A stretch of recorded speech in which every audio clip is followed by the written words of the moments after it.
ذوالہجرتین کا تاج بھی آپ کے سر پہ سجا، اور ذوالنورین کا یوں کہیے کہ اب میں کوہ نور سے بھی اس کو کیا تشبیہ، بس یوں کہیے کہ ذوالنورین کی جو مطلب رفتیں وہ بھی آپ کو عطا ہوئی، ذرا بتائیے۔ جی بہت شکریہ جی۔ بالکل سیدنا عثمان غنی کو جب ہم دیکھتے ہیں تو اللہ رب العزت نے جتنے بھی صحابہ کرام ہیں ہر صحابی کو اللہ رب العزت نے عجیب شان عطا کی، اور آپ صلی اللہ علیہ وسلم کے تمام صحابہ آپ صلی اللہ علیہ وسلم کی صحبت سے امت کے لیے مختلف احوال کے حوالے سے، مختلف خصائص کے حوالے سے، مختلف اوصاف کے حوالے سے کمال نمونہ کے طور پہ موجود ہیں، اور بعض ایسی باتیں ہیں جن میں کوئی صحابی شان انفرادیت پہ فائز ہے۔ اچھا، جب آپ حضرت عثمان غنی کو دیکھتے ہیں، قرآن مجید میں سورہ فتح کی آیت مبارکہ ہے محمد رسول اللہ والذین معہ اشداء علی الکفار رحماء بینہم، کہ محمد اللہ کے رسول ہیں اور ان کے جو صحابہ ہیں ان کی شان یہ ہے معہ، جو ان کی بہت قربت میں ہیں۔ اچھا، اب اگر آپ تھوڑا سا غور کریں جنید صاحب تو یہ ایک لحاظ سے ترتیب بھی ہمیں نظر آ رہی ہے۔ سیدنا علی مرتضیٰ کی، سیدنا ابوبکر صدیق کی یہ شان ہے، حضور کی معیت میں ہے۔ عثمان حضرت عمر کی یہ شان ہے کہ وہ کتنے سخت ہیں، اشداء علی الکفار،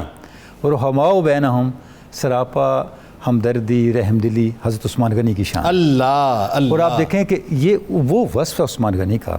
کہ کون سی بڑی شخصیت ہے جنہوں نے ان کو نہیں کہا فتنے کے زمانے میں کہ اگر آپ اجازت دیں تو ہم یہاں پہ آپ کے دفاع کریں، جنگ کریں، فرمایا نہیں، میں نہیں چاہتا کہ ہر میں رسول میری وجہ سے یہاں خون کا قطرہ گرے۔ حتیٰ کہ آپ نے شہادت کو بھی سینے سے لگا لیا لیکن کوئی ایسا ایکشن لینے کی اجازت نہیں دی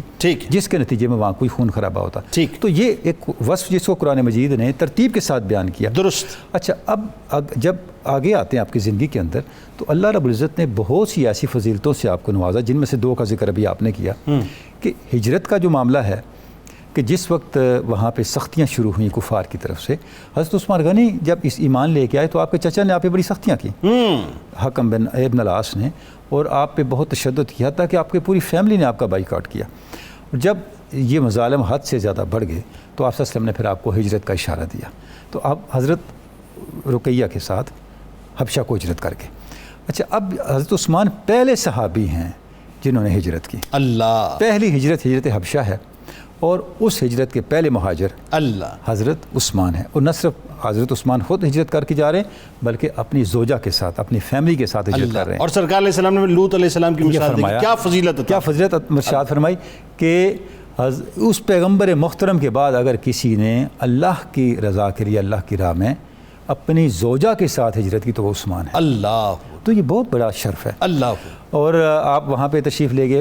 اسی دوران پھر وہاں پہ خبر پھیل گئی کہ حالات درست ہو گئے ہیں، لوگ واپس بھی آئے۔ جب لوگ واپس آئے تو یہاں کے پتہ چلا حالات تو ٹھیک نہیں ہوئے، تو پھر واپس چلے گئے، لیکن اب حضرت عثمان غنی مکہ ہی میں قیام پذیر ہو گئے۔ ٹھیک۔ اچھا، اس کے بعد جب مدینہ پاک کی ہجرت کا وقت آیا تو پھر آپ صلی اللہ علیہ وسلم کے حکم پر آپ اپنی فیملی کے ساتھ، اپنے اہل و عیال کے ساتھ مدینہ بھی تشریف لے گئے۔ تو اب گویا کہ آپ کو دو ہجرتوں کا شرف اللہ رب العزت نے عطا کر دیا۔ اچھا، دوسرا جو شرف ہے ذوالنورین کا شرف، یہ بھی کمال ہے کہ آپ صلی اللہ علیہ وسلم نے اپنی زوجہ پہلی جو ان کی دختر شہزادی حضرت رقیہ کا نکاح کیا حضرت عثمان کے ساتھ، ان کے انتقال پہ حضرت ام کلثوم کا نکاح کیا۔ اچھا، آپ صلی اللہ علیہ وسلم فرماتے ہیں کہ حدیث پاک میں ہمیں ملتا ہے کہ آپ سیدنا عثمان کے ساتھ تشریف لا رہے تھے مسجد کے دروازے پہ، تو آپ نے فرمایا عثمان، جبریل نے مجھے کہا کہ رقیہ کے بعد ام کلثوم کا نکاح عثمان سے کر دو، تو میں یہ نکاح وحی کے تحت اللہ کے حکم کے تحت کر رہا ہوں۔ اللہ، حتیٰ کہ حضرت ام کلثوم کا بھی انتقال ہوا، جیسے ابھی ذکر بھی ہوا، تو آپ حضرت ام کلثوم کی قبر پہ کھڑے تھے اور آپ نے ارشاد فرمایا کہ اگر میری 10 بیٹیاں بھی ہوتیں تو میں یکے بعد دیگرے عثمان کے نکاح میں دے دیتا۔ اللہ اللہ۔ تو یہ بہت بڑا شرف ہے کہ حضرت عثمان نے خود فرمایا کہ اللہ رب العزت نے مجھے یہ شرف دیا کہ مجھے ذوالنورین کا لقب عطا کیا، کیونکہ آپ صلی اللہ علیہ وسلم کی 2 شہزادیاں میرے نکاح میں